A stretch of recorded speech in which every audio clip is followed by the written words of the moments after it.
Hello বন্ধুরা, শুধুমাত্র 10 টাকা প্যাকেট সোয়াবিন দিয়ে বানিয়ে নাও পুরো পরিবারের জন্য লোভনীয় ও মুখরোচক সোয়াবিনের ভর্তা রেসিপি। তো বন্ধুরা, তোমরা সবাই কেমন আছো? আশা করি ভালো আছো, আর আমিও অনেক ভালো আছি। আর তোমরা দেখছো সম্পদ ছোট রান্নাঘর। তো চলো রেসিপিটা শুরু করা যাক।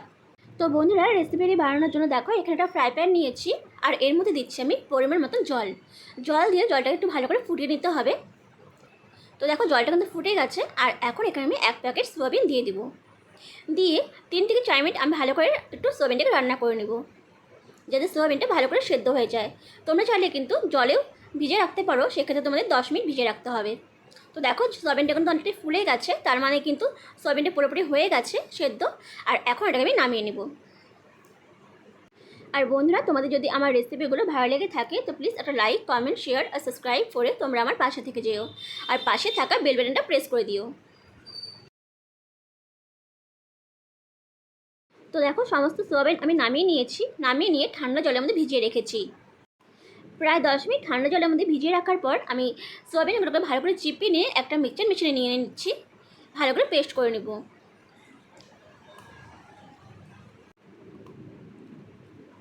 তো দেখো সোয়াবিনটা একটু পেস্ট হয়ে গেছে, এখন আমি একটা বাটির মধ্যে নামিয়ে নেব। এরপর আবার আমি ফ্রাই প্যান বসিয়ে দিলাম, এর মধ্যে দিচ্ছি আমি সামান্য পরিমাণে সর্ষের তেল। তেলটা কিন্তু একটু ভালো করে গরম করে নিতে হবে। তো দেখো তেলটা কিন্তু গরম হয়ে গেছে, আর এখন আমি ফোড়নে দিচ্ছি সামান্য পরিমাণে কালো জিরে। দেওয়ার পর কালো জিরেটাকে একটু হালকা ভেজে নেব। ভেজে নিয়ে কিন্তু আমি এখানে পেঁয়াজ কুচি দিব। আমি এখানে মাঝারি সাইজে 2টো পেঁয়াজ কুচি দিয়েছি। তোমরা চাইলে কিন্তু পেঁয়াজের পরিমাণটা কম বেশি করে নিতে পারো। তো দেখো সমস্ত পেঁয়াজ দেওয়া হয়ে গেছে, এখন আমি পেঁয়াজটাকে একটু ভালো করে লাল লাল করে ভেজে নেব। বন্ধুরা, তোমরা তো সোয়াবিন দিয়ে অনেক রকমের রেসিপি খেয়েছো, একবার এই ভর্তা রেসিপি খেয়ে দেখো, আশা করি তোমাদের ভীষণ ভালো লাগবে খেতে।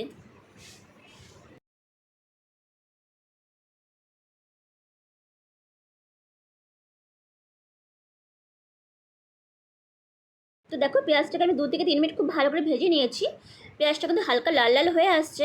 আর এখন এখানে আমি দিব সামান্য পরিমাণে হলুদ গুঁড়ো, দিয়ে দিব সামান্য পরিমাণে লঙ্কা গুঁড়ো, 1 চামচ আদা বাটা, 1 চামচ রসুন বাটা। সমস্ত কিছু দিয়ে আমি মশলাগুলোকে আবারও 3 থেকে 4 মিনিট খুব ভালো করে ভেজে নেব, যাতে রসুন ও আদার কাঁচা গন্ধটা চলে যায়।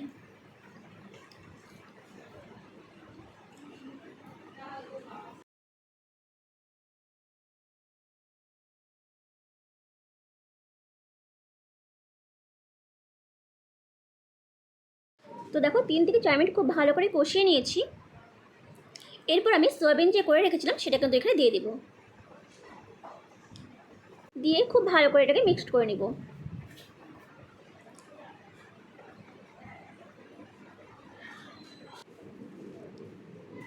তো দেখো প্রায় 2 মিনিট আমি কিন্তু খুব ভালো করে এটাকে মিক্সড করে নিচ্ছি।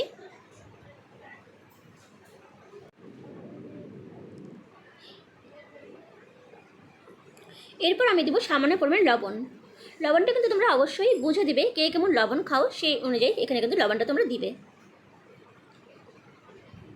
লবণ দেওয়ার পর আবারও কিন্তু আমি 3 থেকে 4 মিনিট খুব ভালো করে এটাকে ভেজে নেব।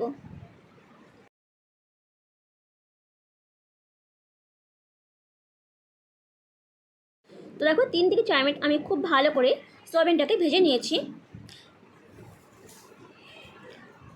আর এখন এখানে আমি দিব 2 চামচের মতন সর্ষে বাটা। আমি এখানে কালো সর্ষে 2 চামচ মতন দিয়েছি। আর দিব সামান্য পরিমাণে চিনি। চিনিটা একদমই অপশনাল, তোমরা চাইলে নাও দিতে পারো, কিন্তু চিনিটা দিলে কিন্তু যে কোনো ঝাল রেসিপিতে খেতে বেশ ভালো লাগে। তো দেখো সমস্ত উপকরণ দিয়ে আবার আমি কিন্তু 4 থেকে 5 মিনিট খুব ভালো করে ভেজে নেব।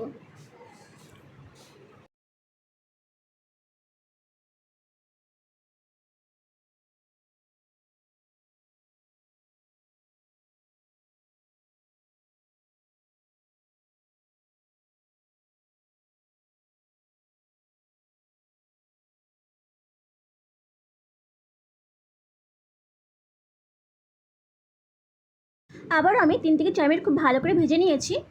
তো দেখতেই পারছো এখন কিন্তু রেসিপিটা কমপ্লিট হয়ে গেছে। এখন এটাকে আমি নামিয়ে নেব। তো তৈরি হয়ে গেছে সোয়াবিন দিয়ে লোভনীয় ও মুখরোচক ভর্তা রেসিপি। দেখতে কিন্তু বেশ ভালো লাগছে আর খেতেও কিন্তু বন্ধুরা ভীষণ ভালো হয়েছিল। তো বন্ধুরা রেসিপিটা কেমন লাগলো অবশ্যই জানাবে, আর যদি ভালো লেগে থাকে তো প্লিজ একটা লাইক, কমেন্ট, শেয়ার আর সাবস্ক্রাইব করে তোমরা আমার পাশে থেকে যেও।